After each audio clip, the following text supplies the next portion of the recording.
성찰하지 않으면, 제대로 성찰하지 않으면 우리가 또 다른 감염병이 왔을 때 코로나19 때 잘못했던 일들을 또다시 되풀이하지 않을까라는 두려움을 좀 스스로 갖고 있었는데요.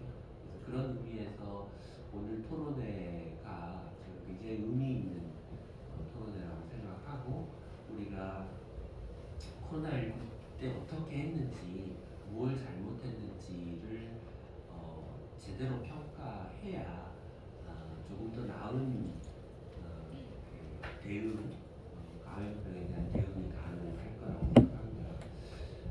오늘 주신 그 많은 의견들에 대해서 약간 형식적이 아니고 진짜로 저는 그 평소에 가지고 있던 문제의식에 대부분 부합하는 토론 발표를 해주셨고요. 대부분의 유럽 국가들이 코로나19 팬데믹에 대응하는 정부 정책의 목표가 뭐냐, 1, 2, 3, 4 이렇게 나오면 거기에 반드시 사회적 약자에 대한 보호라고 하는 게 중요한 목표의 하나로 들어갑니다. 우리는 확진자 수, 입원 환자 수 줄이기에 급급한 대응을 해왔고요. 그런 대응의 기조 속에서 소상공인 자영업자, 또 많은 국민들, 학생들의 그 기본적인 사회생활 경제활동을 못하게 막으면서 그에 대한 정당한 보상이나 상응하는 조치들을 취하지 않고 그저 확진자 수만 줄이면 정부가 감염병 대응을 잘하는 걸로 생각해왔던 그런 방역 지상주의, 방역 전체주의라는 얘기도 나왔는데 거기에서도 벗어나야 될 것 같고요. 그다음에 대한민국이 인구당 병상수가 전 세계에서 선진국 중에 가장 많은 나라인데요.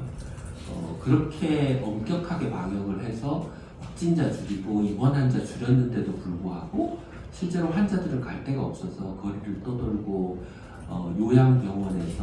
요양원에서 소위 코호트 격리라는 이름으로 사실상 방치된, 그러니까 나머지 사람들을 안전하기 위해서 노인들이나 장애인들이나 정신질환자들은 시설에 갇혀서 죽었던 게 우리의 현실이거든요. 그러니까 그런 일을 되풀이하지 않기 위해서도 어떻게 정부가 그 공공병원을 강화하고, 다른 한편으로는 민간병원이 제대로 그 의학적인 우선순위에 의해서 예를 들면 무슨 백내장 환자, 관절 염 있는 환자 수술하는 것을 당장 죽어가는 코로나 환자 치료보다 우선해서 하는 그런 우리나라의 현재 의료 시스템의 현상을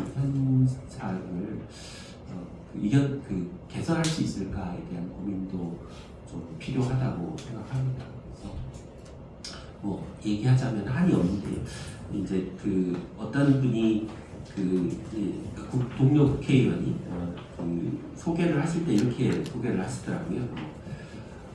계약직 입법 노동자 부인이다.